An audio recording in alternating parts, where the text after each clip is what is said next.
This is Chuck Farrell from Skull 13, and you're listening to the Tim O and Harley Show. Welcome to the Tim O and Harley Show.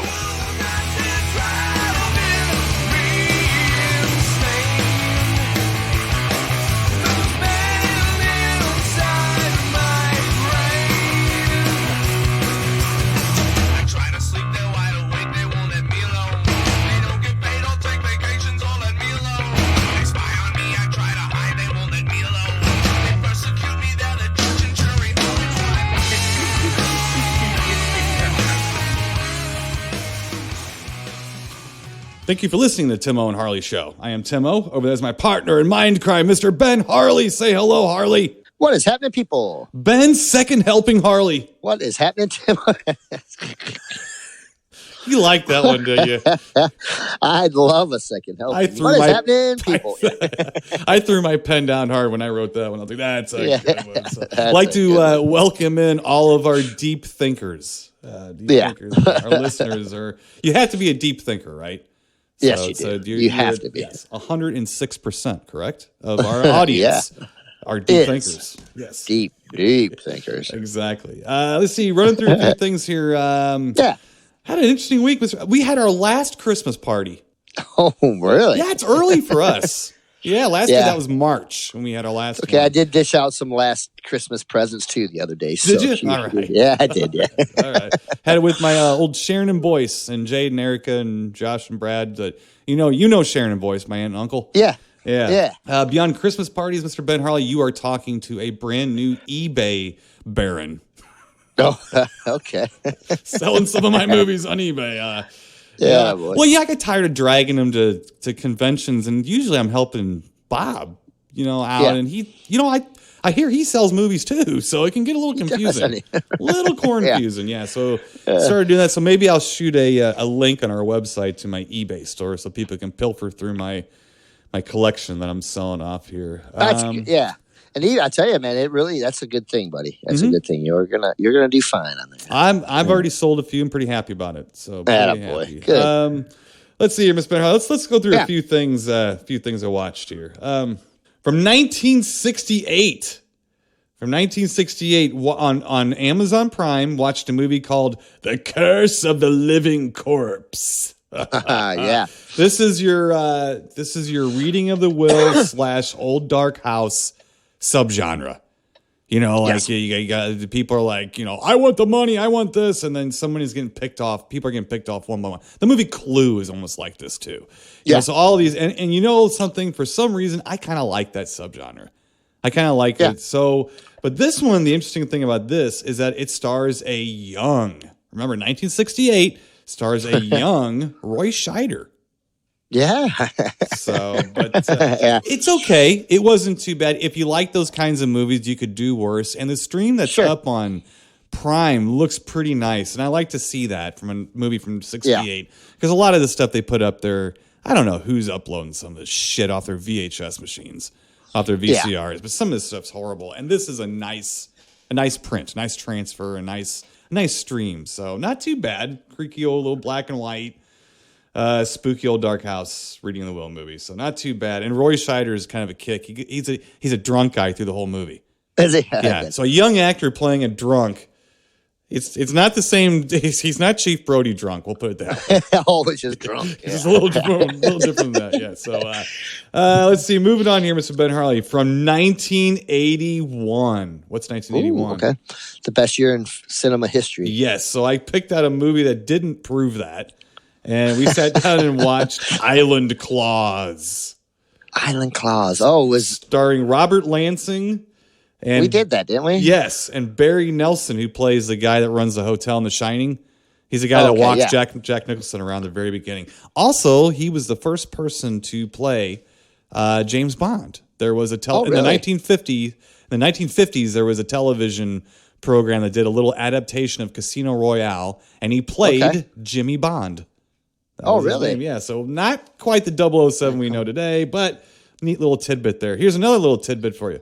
It was co-written by a gentleman who goes by the name of Rico Browning. Oh, yeah, you ever heard of a Rico Browning, Mr. Ben Harley? Yeah, I have, actually. Yeah. Preacher himself. The creature himself. Yes. Yeah. So, but that's nice. That's awesome. Yeah, that's a fun little movie. It's. I'm trying to remember because I know we did it, but the whole island has a bunch of like crabs all over it, and the crabs are attacking people. But then there's one big pissed off crab. Large one, yeah. And there's actually the crab will like knock over a house. But when you watch the movie, it's not very well hidden. There's like a bulldozer sitting there knocking the.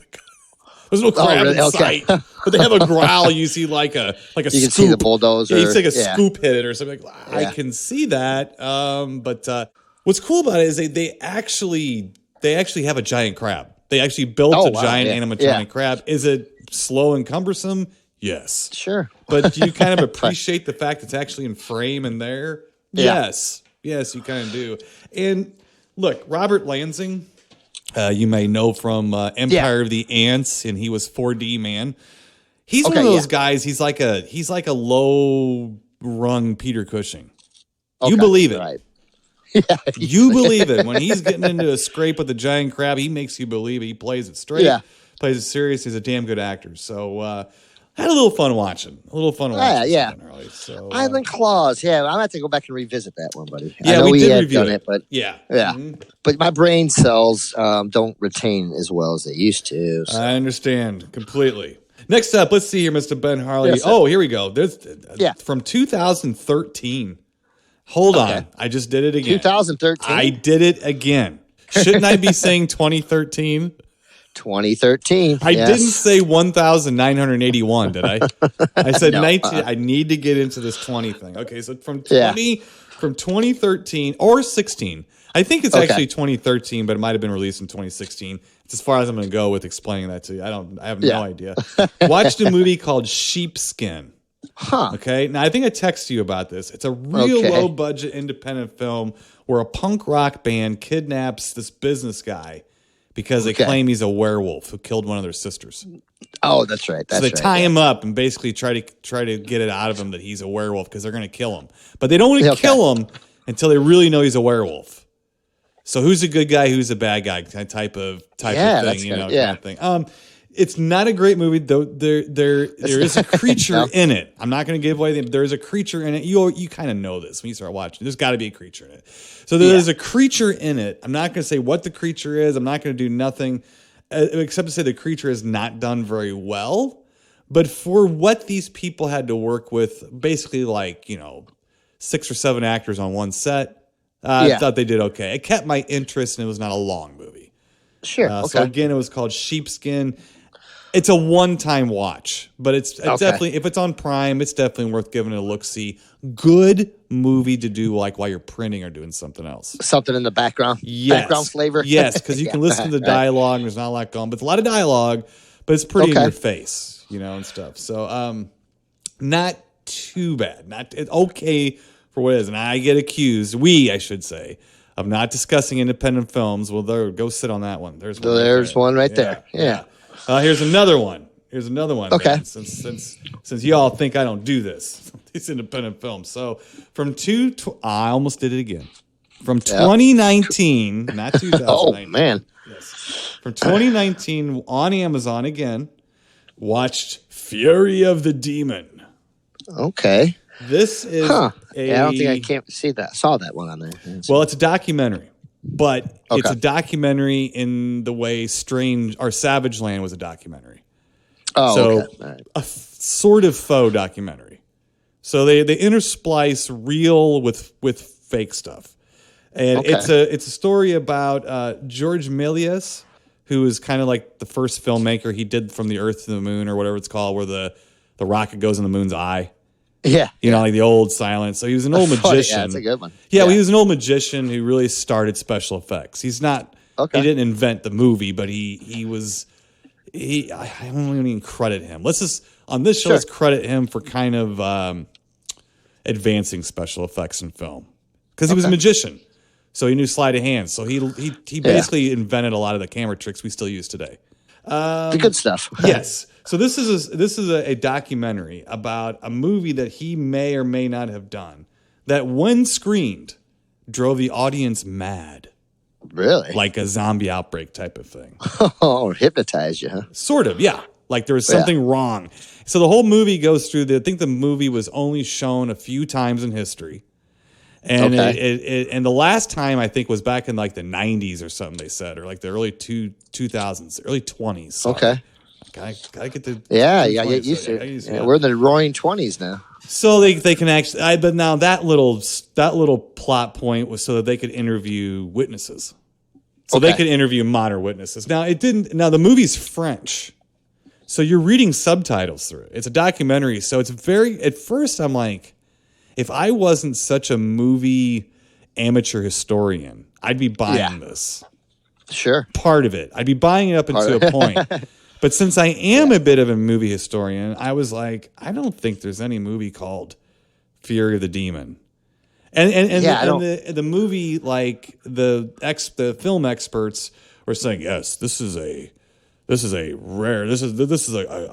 lost film that's like it's the Holy Grail of lost films and stuff. I'm like, no, I know Holy Grail's a lost films. I'm like, I don't think so. So I started falling apart. But then I was like, you know what? I'm watching a faux documentary and I really like Savage Land. So I kept going with it. It's okay. But here's what's interesting about it. Part of the story was that in 1939, they did a premiere for a movie and they showed Fear of the Demon before it, and it caused the crowd to go crazy. Well, the movie that they were premiering, that they were showing this film in front of, was a little Todd Browning movie called Miracles for Sale. Yeah, oh man. Which was the magician movie that Todd Browning did. I was like, that's only the second time in my life that I have heard that film referenced outside of this show. Wow. I was like, wow. That's a little nutty. That's a little nutty. I just, out of all the movies, out of everything, I was like, huh. I actually embraced the film after that. Because I'm like, somebody who wrote this or somebody knew that movie, so they're a kindred spirit with me. The movie itself is okay. I think some of the real stuff is more interesting than the fake stuff. The fake stuff's a little silly. Sure. But because it's how do you square a movie driving a whole audience mad? But it's an interesting little idea. That's what interests me. I'm like, right, how would that go down? You know what I mean? Like how would? But what it's almost like somebody watched the movie Demons, and then sort of fudged the story around and then made a fake documentary. Because in the movie Demons, the whole the audience of the film, it turns them into demons and stuff. It possesses them. I should say. So interesting for those facts. So there it is. So if you want to check it out, you can do a little work. Yeah. Moving on. Yes, sir. Okay, from 2019. Got it right that time. Got it right. 2019, not 2000. 2019. 2019. That's another new movie, Mr. Ben Harley. I am going off the rails. Oh man, you are like future skipping, my friend. Yeah. I am skipping off of the event horizon of a black hole. There you go. I watched, starring John Travolta. I watched The Fanatic. It's on Amazon Prime. It's a new movie, like a little thriller, a little psychological thriller. And John Travolta plays this. We know a lot of these people. And I try to keep these people off of my Facebook page for the most part. But a eccentric autograph seeker, a convention nerd type of person who's a collector. And he has an obsession for a celebrity, basically. And he wants an autograph. And through Travolta's eyes, you see him start stalking him. So where Travolta keeps saying, "I'm not a stalker. I'm just want an autograph." It's a movie. Look, it could have been so much more because it's set up to show you how a stalker becomes a stalker and doesn't really realize he's doing it. It really drops the ball in really nailing that point home because it feels like that's kind of where it's going, and then it sort of just happens like the movie does, and so. It's a very uneven attempt. It was, interestingly enough, directed by Fred Durst. Huh? Yes. From Limp Bizkit? Yeah. Interesting. Yeah, it was one of those movies. It's not very long. It's interesting to watch. It's not like boring, but it could be so much more. It really could be. Okay. But I give it a, and I think I was a little disappointed, but it's not a horrible movie by any stretch of the imagination. So, you know what it kind of reminded me of? I was like, you know what? This feels like, and I haven't seen the movie I'm going to reference here. You have, though. I'm going to say, go on a limb and say this might be a not as good The Joker. Okay. Seeing someone kind of descend into a character in a way. So yeah. But anyway, so give it a look-see if you want to, but I got to tell you, it's going to be a little disappointing. But to see Travolta go around as the nutty, as the nutty fanboy, part of me thinks it's clever and fun of me. Part of me thinks it's insulting because I don't think Travolta could really know what that's like. No. So I have a little bit of an issue. Like, but some of these people we know, and they're a little obsessive, but they're not that weird. You know what I mean? So I get a little offended and a little intrigued at the same time. So, hey, guess what? A little bit of a thought-provoking film. I'm going to give it a shot. Yeah. Called The Fanatic again. The Fanatic. All right, 2 more things, Mr. Ben Harley. First up, boy, I've been waiting to tell you this. From 1979. Uh-oh. Popped in my Blu-ray of Prophecy. Oh, finally sat down. Brand new. Yeah. Yes. You and Mark Diamond both got nice brand new copies. I'm telling you. That's what I'm going to tell you right now. It's kind of funny to say this, but I'm done watching this for a while now. Now that I have gotten my Blu-ray, I have watched it in high def on a physical medium because I've just seen it too many times. I have. And that's how much I love the movie. I never watch a movie too many times. I've seen it too many times now, but it was enjoyable to watch on Blu-ray. Not the most incredible transfer of all time, but it looks like a nice, clean Blu-ray, and it was still a pleasure to sit there and watch. A couple of things on Blu-ray. Yeah. There are a couple of moments. There's some special features, buddy. It does have special features. I already watched those a little while back. And the problem I have with let me tell you first about the actual transfer and everything.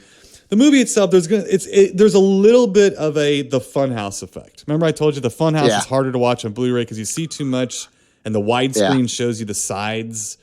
That doesn't make it feel claustrophobic. It makes it feel bigger as opposed to more tight. This, even in widescreen, has always had that. I have to tell you, though, there are some moments on Blu-ray where you look at the bear and you're like, oh, dear God. Yeah. Whoa. Yeah. But then again, me and Angie were discussing this because, as now, we love discussing this movie. And I love talking to Angie about it. But I said, if this movie had a better monster, I still think it would be a big classic. But I'm going to say this. I don't think it's the movie's fault necessarily. Because I think even if they would have had a better monster, it still wouldn't have been John Carpenter's The Thing. No, and it still would be just lumped in with... and I don't consider this a Jaws ripoff by any means. Not at all. I don't think. But it's still in that genre of giant monsters run amok, you know. But this had a little more. Mm-hmm. Yeah, this had more of an eco flavor to it. Yeah, which is okay. That stuff was happening all over, and actually I think lent to the movie a little bit as far as, because. Yeah, that stuff's dangerous. That was dangerous. Exactly. Look, as much as we might roll our eyes about stuff. I mean, throw a mercury into your environment. That's not a great fucking idea. No, not at all. But I'm not down. Yeah. So it was fun to watch. It was interesting. I still wish they would show, and I know that it's an edited scene, which is not on the special features, unfortunately. But Dysart, when he gets it, supposedly they shot his whole death. When he was trying to go under the ranger station, under the chain link fence, supposedly they really showed him getting it and ripped. Yeah, because it ends pretty abruptly. Yeah, it's an edit, it's a cut, and so they did not show. But my problem I had with the special features on it is that they're good. I mean, they're fairly extensive. I mean, we all wish for those edited scenes because. The thing about Prophecy, this is the other thing I told Angie. One thing, as I said, look, I don't know if the movie can win because of the monster. I don't know if it was ever going to be able to hold up. Now, when it came out, that bear didn't look that bad when it came out. No. It was not great. And I'm not, and I'm not even that. I know a lot of people kick that monster around, but I'm not even that. There are some scenes where it doesn't look like it did before. It doesn't look like the head that, they used and stuff, but... for me, it's always been like the least thing about the movie that I don't know, and I can understand that though, and you know how I am, buddy. I'm really bad about those things, but I guess because of like Jaws and some of these other movies, they don't always look too real. And we just watched Anaconda the other day. I remember what you were saying. Up. Yep. And I remember what you were saying, and we just we didn't watch all of it, but sure. a good portion of it. And actually, Wendy was into it a little bit more than I was.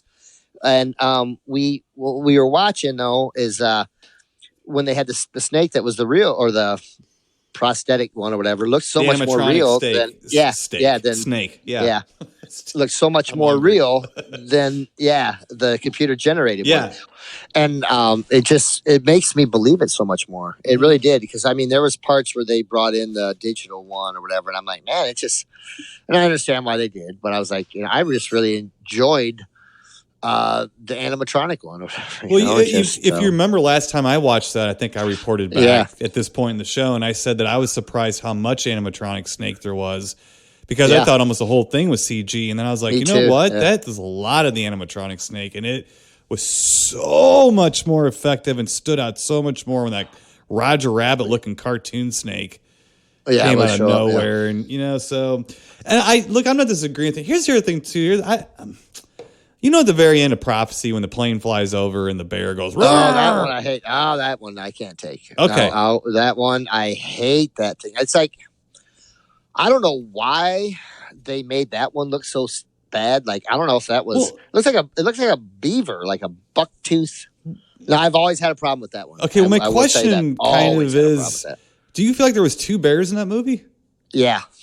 You just said that it kind of looks different from bear to bear and stuff, and I'm wondering if that was supposed to be another bear.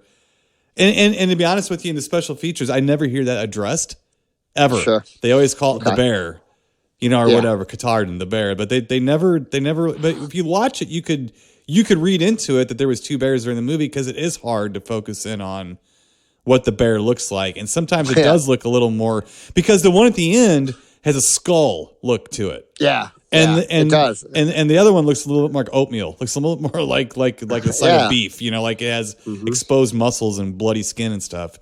And so you kind of wonder, was there two of them? Looks like the mercury had been eaten into it, like almost, had been eaten away at his body or something. Mm-hmm. So and then I was thinking too now, so is that the one they're flying away? Like, is that like one of the babies that they let go or something? Father, or the babies? Because there had to have been another one. If it's making babies, there had to have been, so, there's these little things to ponder. And I remember I told you, and I didn't see anything about this, and I could not find anything ever online, but I swear to you, a friend of my brother's told me, the same friend I went and saw Stunt Rock with, that same guy, they went and saw Prophecy at a theater, and I swear to you, he told me that she had that damn baby.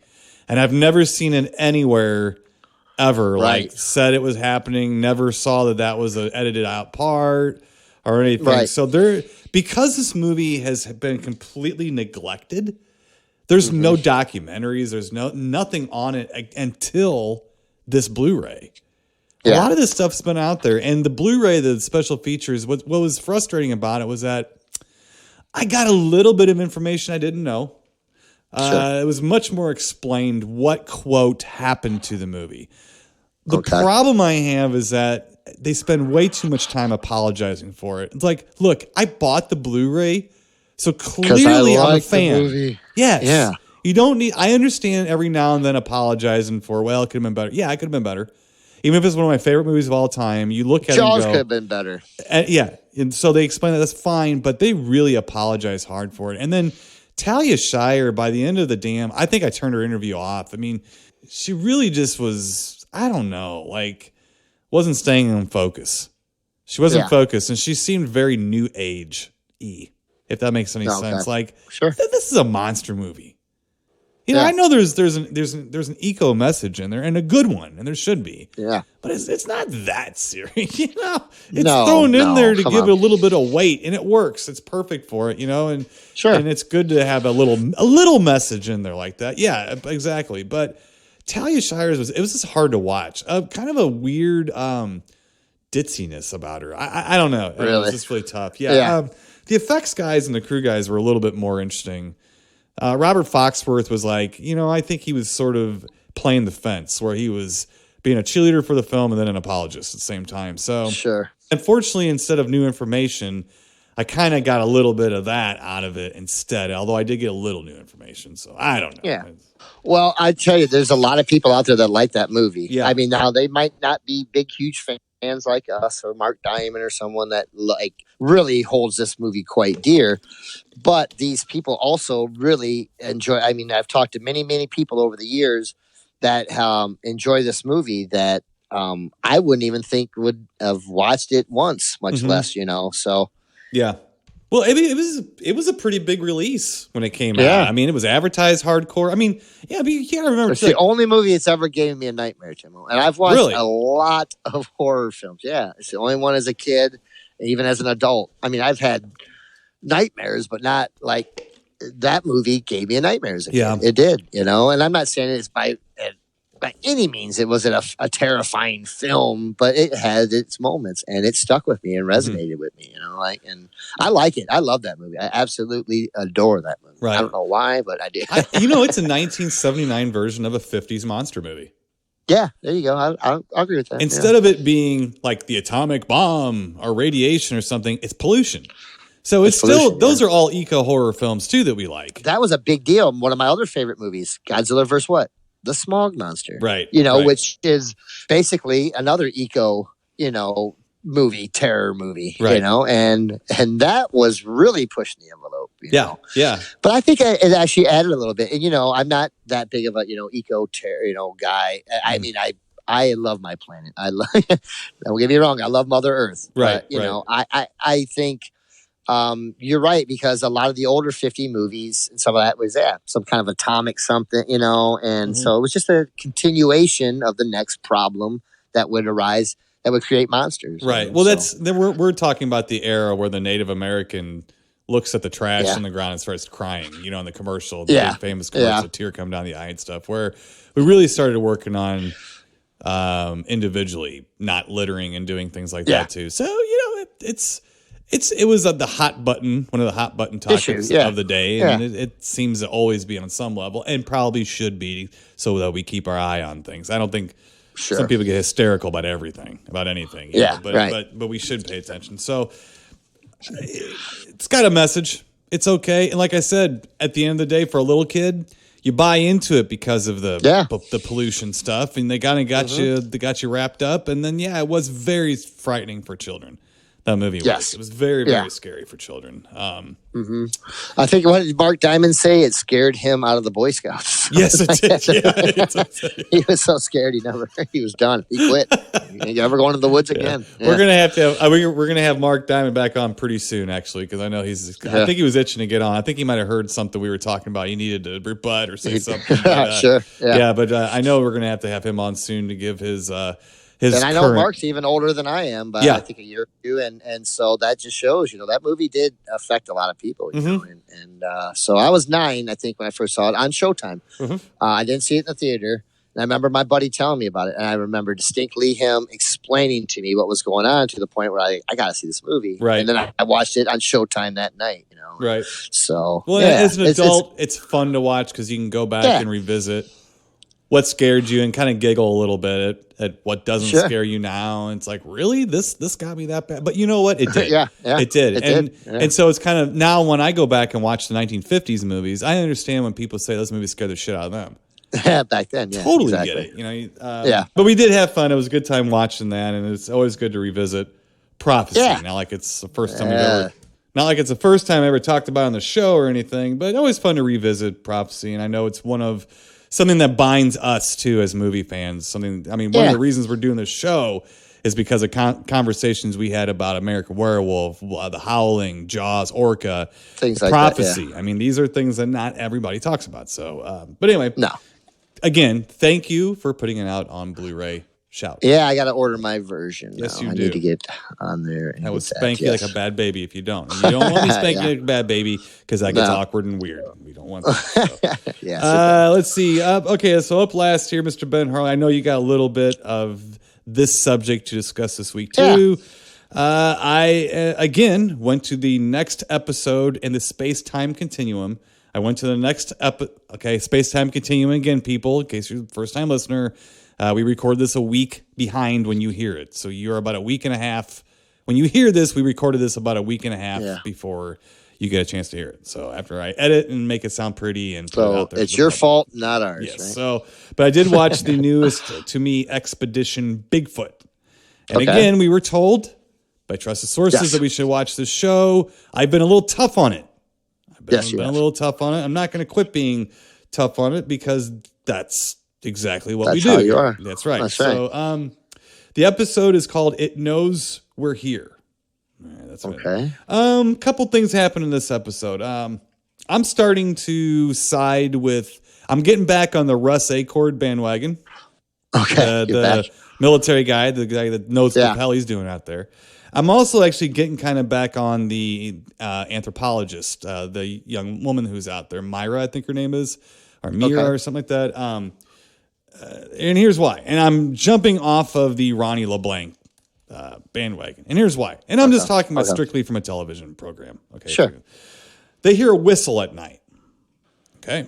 Now it's clear. You can hear it. This is not, did you hear that? Did you hear that? No, I didn't hear it. No, it's clear. You can hear it. Yeah. If I have ever in my life, and again, I don't even have to talk about where I live this time. Like, I don't have to bore everyone again with the fact, I know, Tim, you live in a wooded area. I know. I don't even have to bore you with this. You know when you hear a bird. Yes. It's a fucking bird. And he is basically saying, no, it's a Bigfoot. I mean, it's nighttime. That's weird for a bird to sing. Yes, it is weird. It's not impossible. And yes, it does happen. Their nest gets messed with by something or whatever. Birds can awake at night. They're not anti-vampires who can only be awake during the day. They will awake at night and sing if need be. Sure. This guy won't accept that. It's Bigfoot. This is where I am parting ways. Yes. Okay. Yeah. Now I'm like, okay. And in fairness, the young lady out there that's with him, the anthropologist, you know, the guy, the Ryan Blank guy says, he's here. He's here. And immediately the lady says, it's a bird. I'm going back to bed. I love that part. And here's the thing, and I'm going to give props to the show. You kept it in. Thank you. Yeah. Thank you for keeping that in. I mean, it was like, but I'm still blaming the producers and the editors in this show. Okay. Yeah. They're really, and I don't know if they're editing it this way, but now they're making this Ronnie LeBlanc guy to me look kind of bad. Like he's kind of a little like he jumps to Bigfoot too quickly. Again, in fairness to someone who's had experiences, I could almost see someone jumping to it quicker because they don't have to wonder whether or not it exists. If in their mind it exists because they saw it, then I can kind of understand that. But again, folks, look, this is almost going to be kind of become my personal manifesto here on this whole Bigfoot thing. Okay, right, here we go. Now, I am fascinated by the eyewitness accounts. Yeah, I believe some of them. Doesn't mean that these people know what they saw, but I definitely believe people saw something. I also believe that people hear things. I believe all this stuff. I do. Yes.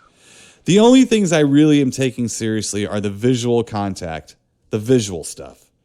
Yeah. And I'm including like the Patterson Gimlin footage, you know, and that too. I consider that kind of visual. And I always said if they exist, I think that's one. Yeah. And it took me a little while looking at that because at first I thought that's a guy in a suit. And then after I watched it for a while, I'm like, no, that was me projecting my idea onto that more than it was projecting it back onto me. I think these shows are not going to work for me ever, no matter how serious the people in them are. Because it's not, you're not out there with them. And they're out there for 2 weeks and we're watching, if the show is, let's say 8 episodes long, and so that's 8 hours and take about 3 hours out for commercials. So you're talking about 5 to 6 hours of time.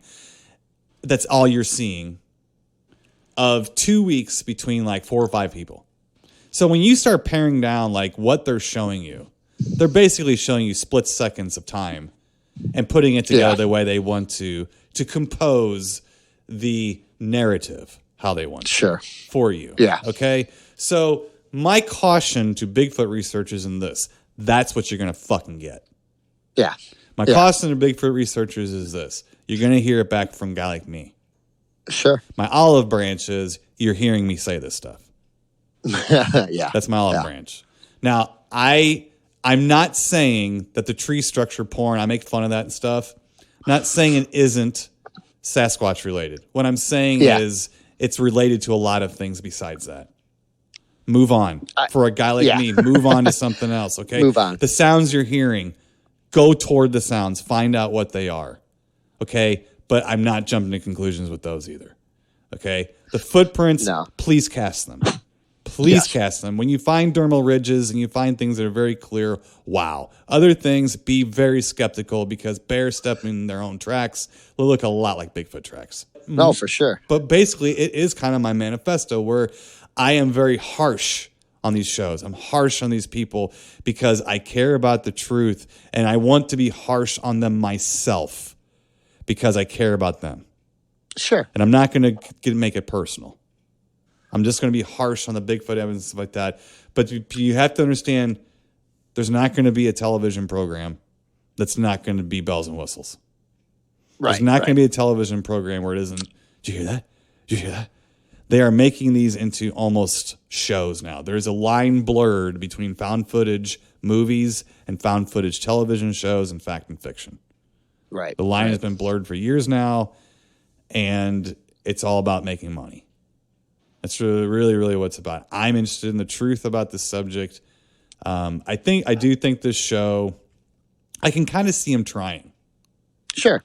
An issue I had now this week, they find weird stuff like abandoned. They're up in the mountains, man, in Oregon. Yeah. They find an abandoned like truck, which is odd. Then they find an old shack, and then they find a cemetery that's full of children.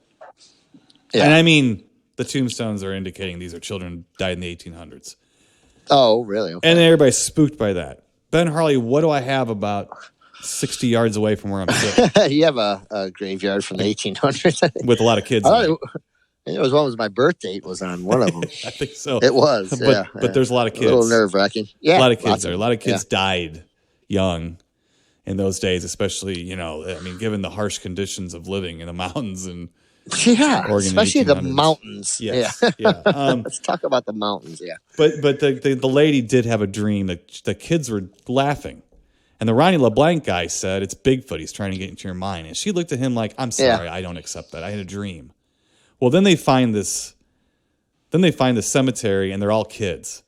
And now she's getting a little freaked out going, I'm having a hard time explaining that. Now, she's an anthropologist, not a psychologist. Okay. I see it as a coincidence because I've had dreams about children too. Had nothing to do with there are coincidences in this world. Oh, yeah.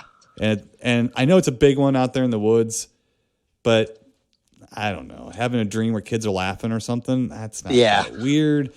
My thing is this: so I'm watching the show and I'm thinking, okay, and like this Ronnie LeBlanc guy, we have mutual friends with. I know that Jeff Byers is a good friend of Ronnie LeBlanc. I'm not saying this guy's not a gentleman. I'm not saying he's not. I'm not saying he's not honest.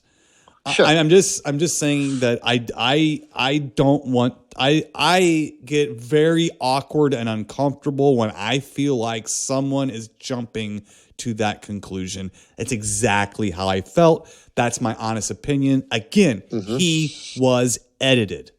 I don't know how quickly he came to that conclusion. I don't know, but that was the one thing that sure seemed like he really jumped in.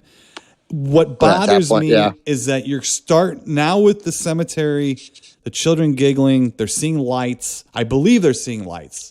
I do. Oh, so we're going to be going that way now? Well, I'm afraid we're going not Mountain Monsters territory, but now that they found the cemetery, they found this. And here's my questions are this. First of all, if they did just happen upon this shit, had no idea it was there, then that is pretty wild. And I don't blame them for putting it on the show because that's some pretty crazy shit. And it's shelter. It's shelter for something like a Bigfoot that wants to take a nap in an old abandoned shack or something like that.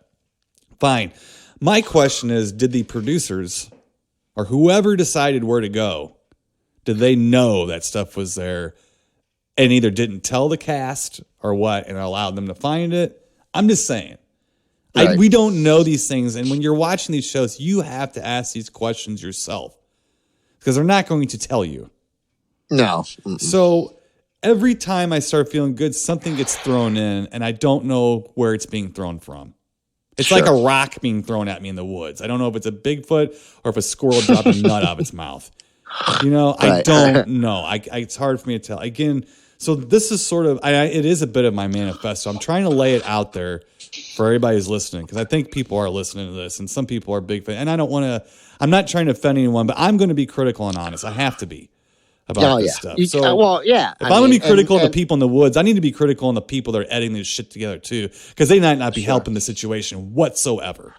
Sure. You know what I'm saying? And they're not. A lot of them are not. And it's what's making someone who has a serious interest in it or wants to know, it's making them look more like, I was trying to explain some stuff to Wendy over the weekend. That's why I sent you that message about the Bigfoot reflections, because I like that documentary, and it's a good one. It's not preachy, but it just and I wanted to show her something, and like I said to her, I was like, well, now you're looking at me like I'm crazy. Right. Because, and that's how it is. Like, you can't, so I'm to the point now, it's like, I don't even really want to talk to about it to people, because people think I'm crazy. Right. Yes, but I'm just saying the same thing.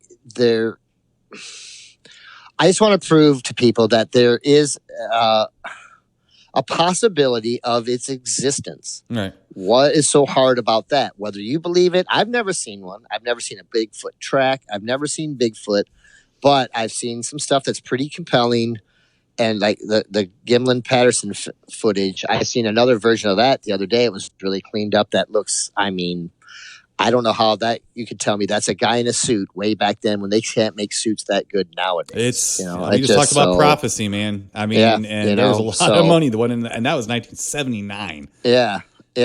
And so I just, I see now I'm considered the crazy guy, but I don't. Well, here's a question: do you ever feel this way? Do you ever feel this way, real quick, when Wendy looks at you like that? And I'm not disparaging your girlfriend. This has nothing to do with that. No, I know but do you even look at her like, how many nights have you slept in the woods? Right. How do you know? It's just like a farmer telling a city person how to be street smart.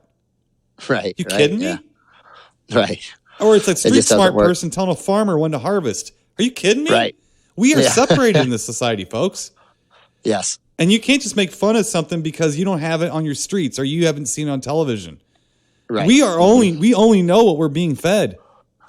That's it. Right. Exactly. And if they're not feeding this shit to us, then people are out there saying, there's something I'm seeing that we're not being fed. Yeah. And then we're all coming down on these people because we are conditioned. We're conditioned to do that. Right. You're different. Yeah. You think differently. You go down now. You're bad. No, you're wrong. We must make fun of you because you do not fit my idea of reality. Right. Reality is reality, whether or not you want it to be or not, buddy. It doesn't fucking matter.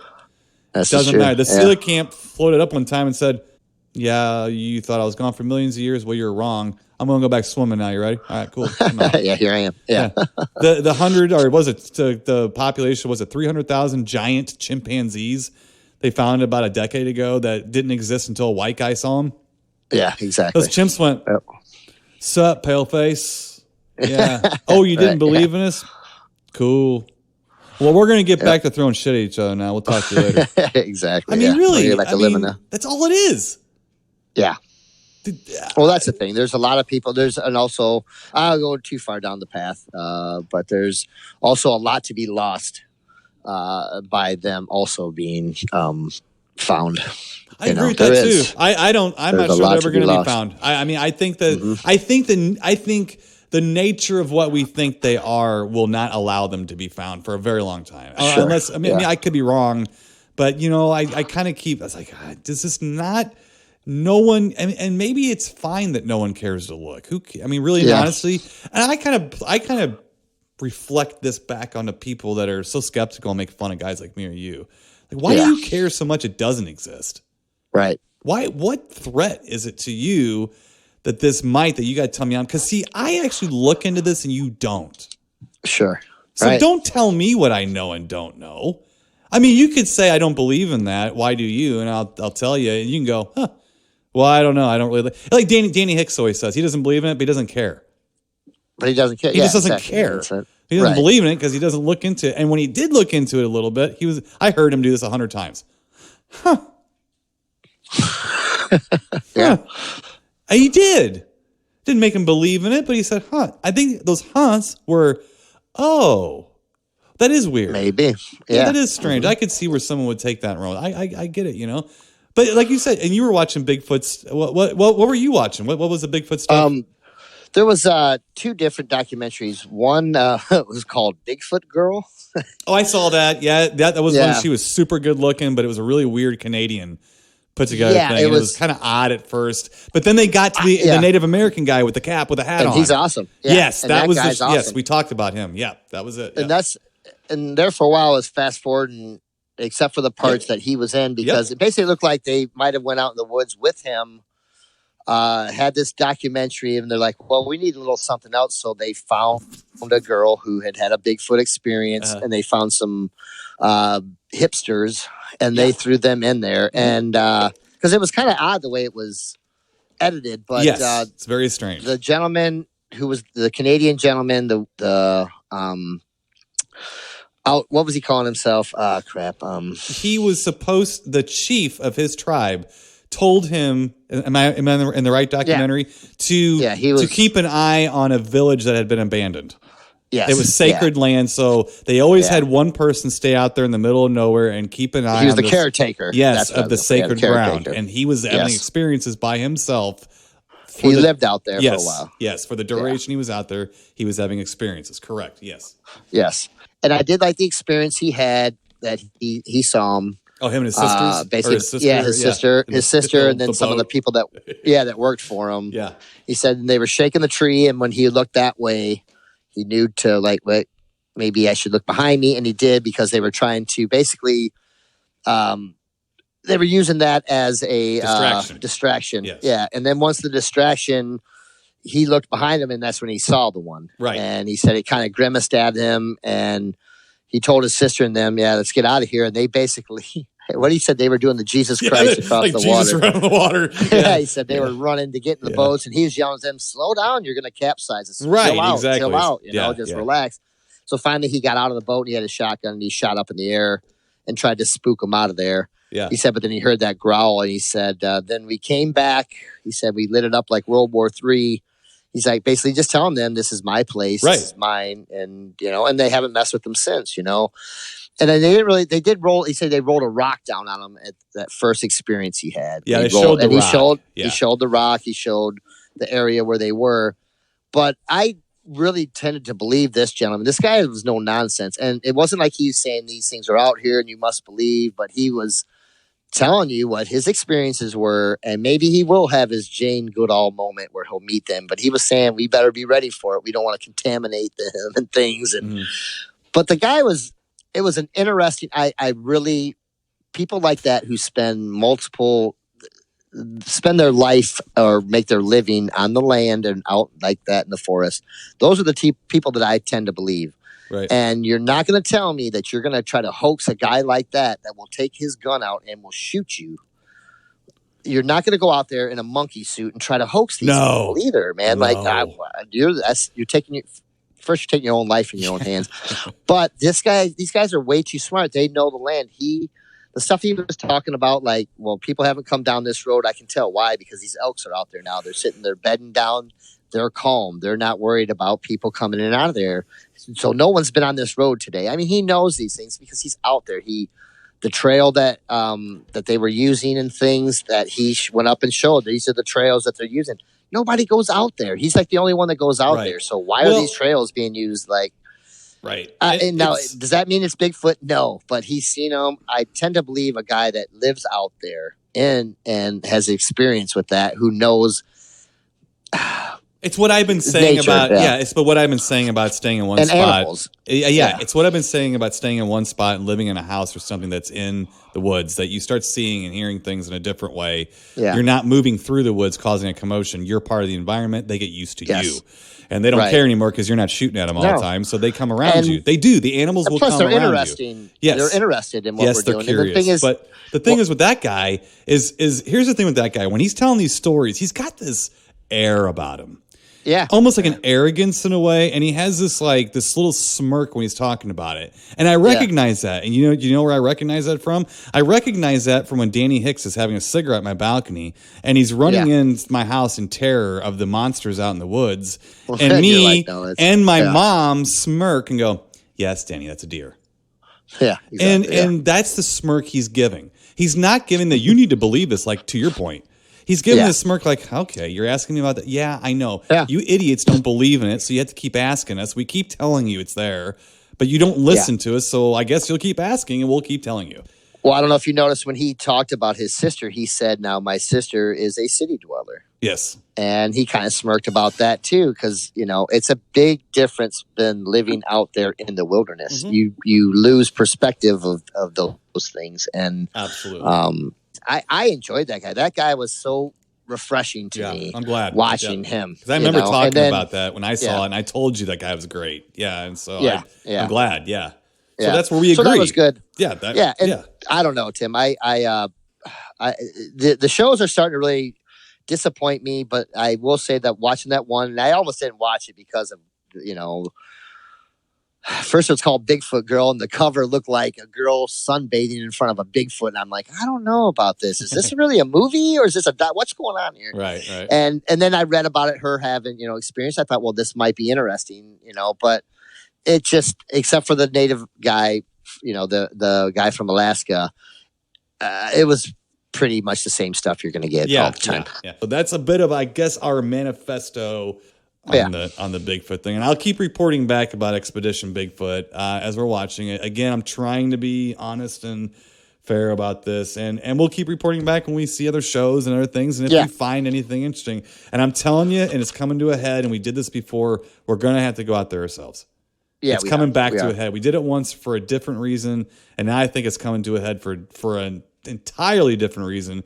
Because if I have somebody torpedo me again, I want to have my own experience. Yeah, right. Because it certainly stops people dead in their tracks when you're talking to someone who actually has an experience. It changes it. And you can't take it away from them. Yeah. They really had that gentleman, real fast, the one I've talked about before, who said, Bigfoot walked off the pages of fantasy into reality. Yeah. I saw a little thing on him, and he's still that guy. That poor guy is really going at it. No, I should say poor guy. He's had some bad experiences because of it. Uh-huh. But I was watching something on him the other day, and when he was walking, I was like, "Dang, this guy's about as big as Bigfoot. He is 6'8". 6'8". Wow. Now tell me that when a guy of the size of him, and he's a big boy, was that petrified by seeing a Bigfoot? It's got to be huge, or just like, and this guy's dedicated his life to really going out there now and searching for it. But he's had some really post-traumatic issues because of it. But I'm like, for a gentleman that size who could take most people and ball them up and kick them down the street, to have an experience to where he felt so scared that he had to get away and grab his family and get out of there. That's a pretty big entity or thing that you're looking at. But so that's a real interesting thing you bring up too about the post-traumatic stuff. And I think that, when we had Jeff Byers on the show and we were talking from Creature Replica, and we were talking to him about some experiences he's had, it bothered him psychologically. Mm-hmm. Because what he said, and maybe this is to the point of like where Ronnie LeBlanc is with this stuff, with like more of the paranormal side or the more of the hard to accept, is that once you confirm for yourself that this is real, and Jeff said this, and I'm going to give him credit for this, and maybe I'm a little harsh in this too, because I don't have this point of view, but he said, well, what else is real? If this is, then what else am I missing? What else am I ignoring? What else bizarre in this place, this plane that we live in, is not what it seems.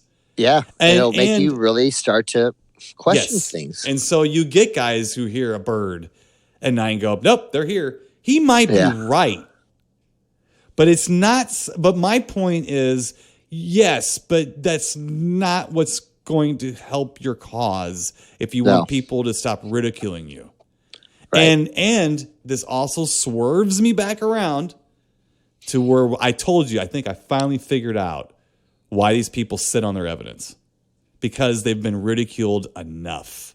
Yeah. And the evidence might be good, but is so out there that they're not even going to bother. Right. They know they're not going to bother. Yeah. It's too much. Right. It's too much. So when they let it out at little times like that, when he's like, they're here, he's here, because he hears a bird. Yeah. That's the part that most people don't stop, think all the way through it like me and Harley just did, and get to that moment where we understand. Right. Because it's hard for us. And I just did it. We just did it in almost in real time for you. Sure. Most people are not going to invest that kind of time over a television program about Bigfoot. No. They got other things to worry about. Exactly. They're not going to. So very interesting, Mr. Ben Harley. Very interesting. You got anything else? Or was Bigfoot pretty much where you want? Pretty much it. Buddy. All yeah. right. Yeah. Okay. Yep. All right. Well, let's get to our, and we will keep coming back to Bigfoot as long as we keep finding stuff to come back to. As long as we keep doing it. So that's, we know it's not horror, but Harley and I don't care. We love the Bigfoot, and we love the subject. We love cryptozoology, the Loch Ness Monster, animals, strange animals, things like that. Nature. We love it. Yes. All right, let's get to our official little film for this week, Mr. Ben Harley, from 1972. Wow. We have the film Garden of the Dead. Yeah. Yes. Let me get you out. About this one? Let me get you out, movie guy, and get you a storyline summary here real quick. Sure. Kind of an odd one. It's got a little kind of, I think the ending's a little funny. But here we go. All right. Sure. Convicts on a chain gang sniff experimental formaldehyde fumes to get high. They attempt a prison break and are shot down by the guards and buried in the prison garden. Soon, they rise from the dead, using shovels and hoes to kill all that get in their way on their quest to get high once more. Yeah. That's Let's it. get high. I'm formaldehyde. Yeah, that really is the movie. That's about it. Yeah, That really. is There's it. I tried to really piece it together, but yeah, that's pretty much there's not much. There really isn't that much to piece together. The only thing that becomes a little foggy is it's experimental formaldehyde. Oh, I'm not sure if they needed to. I think formaldehyde works good as is. I don't know if they need to experiment. But I don't know. Basically, what we have here is a Filipino South American women's jungle prison movie without the women, fellas, or really without the jungle and without the women. But they're maybe up in the desert mountains. But it's one of those. It's kind of like a chicken wired in. I'd call it about as minimum security prison as you can get. Yes. It really does look like those Roger Corman, prison camp, like a prisoner of war camp, but it's all women being abused and stuff, in them, those old 70s movies, It does. That's exactly what it is. Yeah. It's all men. And yes, they have formaldehyde in the area, and the prisoners, they huff it. Yeah. To get high, like when they're on their work breaks and stuff, working on this work camp, I guess they're at or whatever. Well, yes, they do. They try to escape, and it had to be the most handsome of them all. He alerts the guards by falling and letting a gun go off. Yeah. That is an efficient escape route when you can grab guns on your way out. Just let you know. Minimum security prison. Just want to let you know. So they get pissed off at old Handsome, and they shoot him. That's where it kind of starts. Yes. Yeah. And then they get caught, and they're also, not only do they grab guns on their way out, but a vehicle, a truck. Yeah. Mm-hmm. The truck rolls. They roll the truck, and everybody pretty much dies. Or they kill them. So they bury everybody, and yes, they kind of rise again, and they start attacking the prisoners and the wardens and guards and stuff who didn't huff the shit. Yeah, girlfriends of guards or no prisoners. No, that was a prisoner. Yeah. So that's kind of the movie there, and then they're after more formaldehyde, I guess, to get their fix and to allow themselves, I guess, to keep existing, because I guess they start melting if they don't get enough of it or something like that. Yeah. There's a little melting going on in it, too. A little bit, yeah. Yes. Now, this was directed by John Hayes, who also did a movie called Grave of the Vampire that has Michael Pataki and William Smith in it. It's a pretty interesting little movie about, I guess, Dracula bites a pregnant woman and she gives birth to a little vampire baby. Oh, wow. It's a very interesting little grindhousey type of vampire movie. Well, it was released on a double bill with this. Okay. And I'm going to let you, I'm going to let you go with this movie, okay? But here's the thing. No. But here's the thing. This movie it's out there, man. It's out there.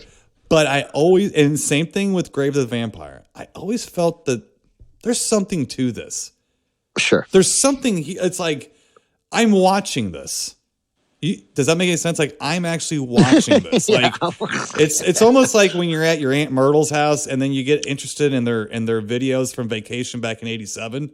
And you're like, yeah, I'm watching this. I'm actually watching this. And that I have that experience with this movie. At least that was my initial experience too. And I bought this on DVD years and years ago off of Retro Media, and it's now on Prime. That if you want to check it out eventually or whatever. But Harley, I know you haven't seen this. I know this is one you haven't seen. What was your sanity level going in and coming out? There you go. Well, it wasn't real good going That's in. Not good. No. And me and my zombies. I'm not a zombie fella. Yeah. I just got done watching like Longest Yard, and I think I seen a little bit of Cool Hand Luke not too long ago. Right. This is neither. No, those were slightly more prestige movies than this, right? Yeah. This is, like you said, it looks more like a day camp for prisoners. Yeah. Where they're just digging, like we're just digging holes. What are you doing out there? We're just digging holes, right? And, like milling around. Okay, and then one of the prisoners. Like, this is how maximum security is. One of the prisoners' girlfriend comes in because she just got her first shift at the as a waitress, and the guards actually let him walk outside the chicken wire to give her a hug. Times have changed. I'm thinking to myself, "Wow, man, this is So I don't think I was that thinking, ever well, maybe this either. is this like when you the work, not even work camp, when they send you for your you get a DUI. Is this like something like that? I didn't know. If you get a parking ticket, because it can't be for murdering people or stuff like that. I didn't know you got a 6 month prison term and still get conjugal visits. I didn't know that. Yeah, man. Yeah. So it had me. It had me on that. But I will say, like, I knew we were in trouble going in, and I'm not I don't hate trauma, but I don't love trauma. I'm right in the middle. Some of it I love, but some of it I'm like, oh God. So I knew going in when Trauma popped up, I'm like, oh no. You saw Trauma. See, now this is not a Trauma movie. This is it was re-released by Trauma. I believe this is actually a public domain film that Trauma's trying to make a buck off of, because this is not a Trauma film. See when they re-released it, because I looked to see, because I was like, this is too old for a Trauma movie. I don't even think Trauma was around at that point. No. I'm like, so I had to go look, and sure enough, they had re-released it. So I was like, well, maybe it didn't get any better. It wasn't any better. Like, I don't know, Tim. Like, I will say, like, I missed. I don't know if I missed the part or they just didn't say to me, but when they started huffing, and I promise I'm not huffing any formaldehyde over here right now, but but when they started like, come over here, and they're like huff, like it was like the weirdest, like, I don't know, man. Yeah, it was an awkward drug party. It was an awkward. It was a very awkward drug party, and I was like, I think a lot of 1972 drug parties were a little awkward. People were trying to get their drug culture going and getting their sea legs on it, I guess. I guess so, because this is bad. And I've heard of stuff before. People like they dipping cigarettes in formaldehyde and smoking the cigarettes and just losing their minds, Right. And I don't know, Tim. Like, it's a bizarre setup. Here's the thing. Look, the movie looks like it was filmed by a drunk porn crew at times. But you know what? Here's the thing, though, and see if you follow me. It's actually not that. Yeah. It's actually there's actually writing going on. Yes. It's actually not that poorly written, and follow me here too. It's poorly shot. That's why I said it looks like it was filmed by a drunk porn crew, but it's so boring. But no, these are professional actors, though. Yeah, there's a couple that I recognize. Well, and the acting itself is not bad. I mean, it's no. Look, this movie was shot in 10 days. Do you know how many setups and stuff this movie had to accomplish in 10 days? There's a lot of shit in this movie. It's only an hour long, but there's a lot of different scenes and things packed into this film. And for a 10-day shoot, there was a lot of one takes. There was a lot of one, maybe two takes. And just for that alone, I was like, there's a story here. It's weird. I mean, huffing formaldehyde, experimental formaldehyde, that when give it to the prisoners. Right. That when you get killed, they weren't giving, I think they were sneaking it. They weren't, they were, of course, doing that. But there's a lot there. And here's the other thing, too. And I will stand on this. And I don't care. Anyways. I will stand on this. Yeah. There are some truly visually frightening, creepy moments in this movie. Yes. There are the makeup and the way the prisoners look and just the gross environment that they are in. And it is definitely. Yes. I mean, it is, it's an ugly film. I mean, and movies made back then were just tended to be ugly. And this is no exception. No, there's no redeeming quality as far as like the way it's shot or anything like that. Right. And it was funny too when I was looking up a little bit more on this movie.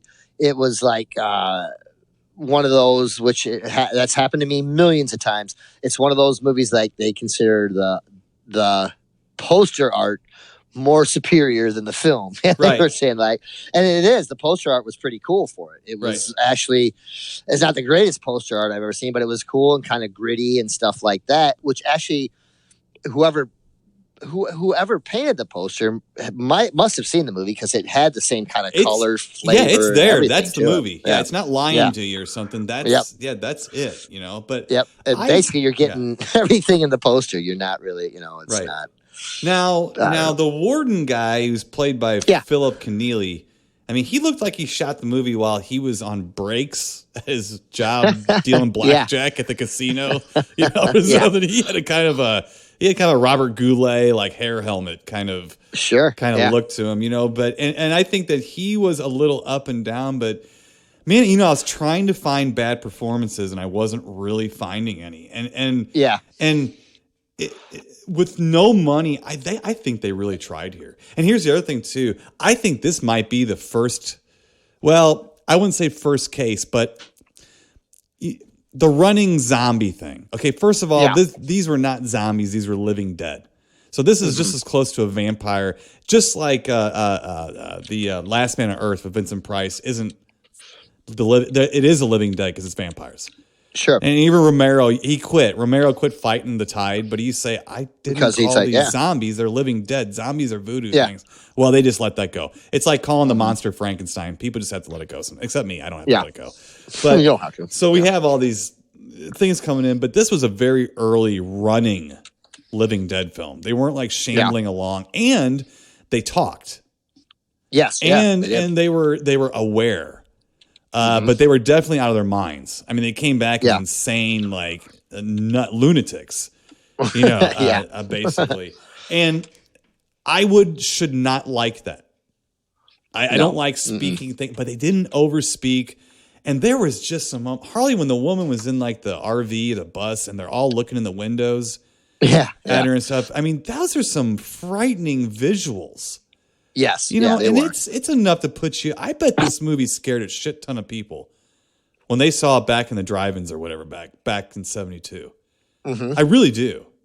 Oh, I think so too. I bet it scared the living hell out of people. And again, it's way more than you expect when you start watching it. I mean, to me. Yeah. Now, all that said, it is still fucking bizarre and incredibly ugly with wild edits and on a dime music changes.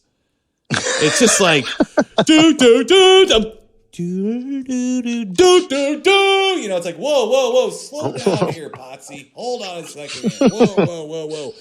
And so, but through it all, you have the most incredible, to me, a diamond in the rough. You have something that's like, this plays way better than it should, to me. Yeah. My opinion. I mean, it plays way better than it should. And what's funny about it is this is the second time I've seen it. Okay. The first time was over a decade ago when I bought the DVD. Sight unseen. I didn't know the movie. I saw like, oh, you know how I am, Harley. I haven't seen this. What the hell? Never heard of it. I gotta buy it. So I did. I was impressed.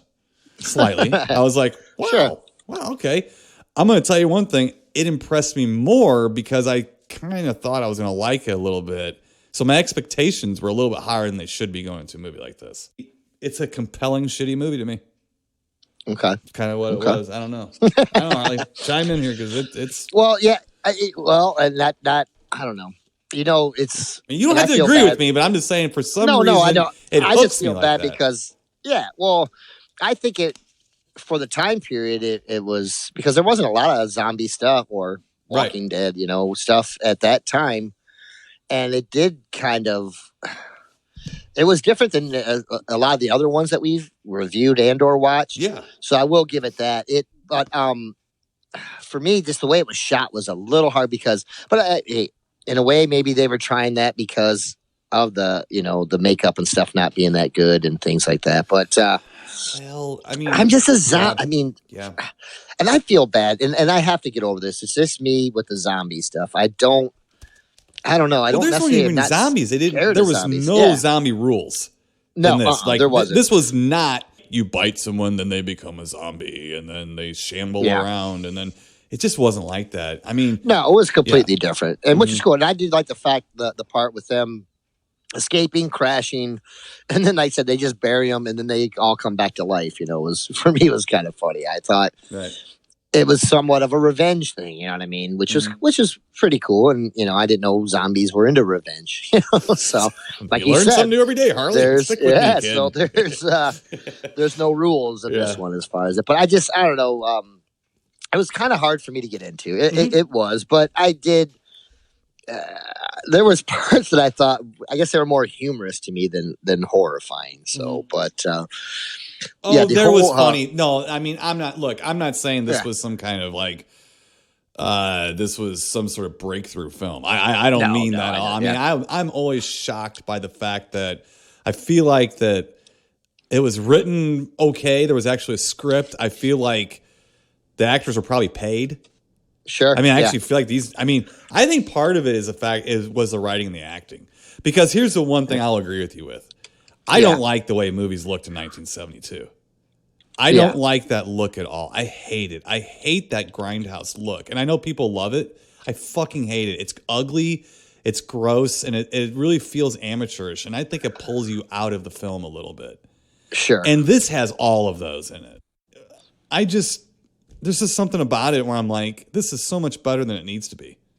Yeah. That's all I said. That's it for me. That it's so much better than it needs to be. I don't watch this it's the second time I've seen it. I've owned it. I've watched it, yeah. Yeah, I mean, for a long, long time. But I'm... Since 72. I'm still fairly impressed. I Drink Your Blood was like that for me. Okay. When I Drink Your Blood, I saw that. A very similar film, by the way. That was one with the rabies. And the people got the rabies, and Lynn Lowry was in it. It was an early Lynn Lowry film, and I like that movie. Bob liked that one. Yes, and I like that movie for almost the exact same reasons, and it's a very similar film. Okay. It doesn't outstay its welcome. Maybe that's another thing. It's an hour long, and it feels like it's about 5 or 10 minutes too long, even. But that's pretty forgivable in the world. Because this one's really short. It is. It's like 58 minutes long. Yeah. Mm-hmm. So, and I actually like that as well. And I still think some of the visuals in this are downright scary. I mean, I think they're kind of like, ooh, like that. Now, here's the other thing, Harley. I mentioned Old Handsome, the guy that I think he's even he's well represented on the cover art and everything. Yeah, yeah. Well, Old Handsome was played by Carmen Felipe. Okay. You might remember him from Escape from New York as the bum. Yeah, I got you, Chief. Right. I got you like that. So as soon as I saw him, I told Angie, I'm looking this guy up because he's in like half the things I've seen. And sure enough, if you go to that guy's IMDb page, you'll find about 100 credits. But here's what's also funny. Go through the rest of the cast.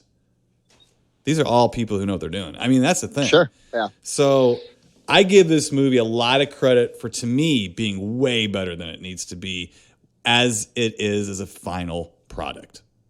Yeah. And just as somebody who wanted to see something to take you away for a little bit. Yeah. Well, that's good though, buddy, because, and I feel bad, buddy. I didn't have that same kind of a thing with it. It just kind of, I don't know. And it's the zombie thing, and it's my fault. I just not, I'm so tired of the zombies. And I know this is not anything recent by any means, but like, it's hard for me to get into it a little bit.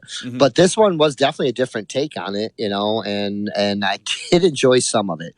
Just wasn't my favorite by any means, right. But there's not many out there that are anymore. So. No. And I don't mean to imply it's my favorite. Look, I'm going to give this a very mild grape ape up, like a, it's not a sympathy grape ape up. I think it stands on its own. It's mild though, and it's an ugly film. It's a choppy film. It's a clumsy film, but it's almost like people who really knew what they were doing, but they're drunk. Yeah, almost in a way, and it's amazingly good for given the circumstances. Doesn't mean it's amazingly good film. It just means it's amazingly like effective in some parts where you're like. This is 1972. That makeup is actually pretty stark on some of these people, and stuff. And some of it's a little bit too out of it or too weird, but hey, it's 1972. I mean, what wasn't weird and gross and gaudy? And we had shag carpet and people had big flowers on their sundresses and stuff. I mean, it was a gross time. There was wood paneling on fucking cars.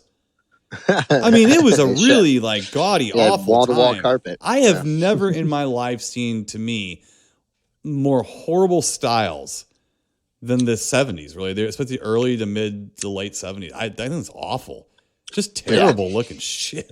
So you get a whole ton of that, and it's a gross movie. It's a dirty movie. You might need to take a shower after you see it, just because it's just that nasty. But again, I found it just compelling in certain arenas of the film. The acting, the makeup, and that kind of stuff where it kind of sucked me in for an hour. And I probably won't watch it again ever. But I found it interesting, little curiosity, let's put it that way. So mild grape ape up for an interesting little curiosity to me. Go ahead. What are you going to do? Real mild grape ape up. Well, you can poop if you want, dude. I'm not sure I want to poop on it. Yeah.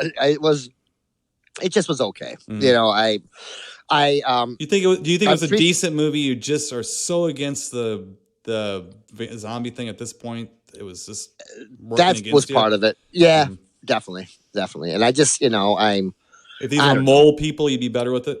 Maybe if they were mole people, I might actually. Okay. I'm double checking here. Go ahead. Explain. I just wanted to kind of throw that in there. But I just had to get a mild grape ape up because it just didn't catch my attention too much, and a lot of it was really shot like dark, real dark. It was hard to see, and for me, that just kind of takes me out of it sometimes a little bit. But also, I think, and I'm not implying anything at all, but also I don't think this is the kind of movie you watch when you're doing something else or your mind is somewhere else. It's not that kind of movie. You have to be kind of like bored or sitting around, and it has to catch you a little bit. So, and that is a flaw of the film, to be honest with you. But once you kind of get into it, you start seeing little parts here and there. But all right, well, 2 mild grape apes up. I think yours is a little more of a. You understand it's that good. You're so damn tired of zombies or whatever. Mine is more of I'm glad to see like the acting and the makeup and the story actually being there a little bit. And also, I think we both can agree with 58 minutes for a movie is all right with me. Yeah, for sure. Me, so. All right, let's get the hell out of here, Mr. Ben Harley. Don't know what we're going to do next week. I can almost guarantee we're going to talk a little bit more about Bigfoot. And I can almost guarantee we're going to talk about another film that we may or may not like. That's right. How's that for a teaser, eh? All right, so until next week, all you deep thinkers, stay spooky, and we'll talk to you then. Keep it creepy, people. You've been listening to the Timo and Harley Show, brought to you by ScreenPrintingFactory.com, your affordable one-stop solution to all your screen printing needs.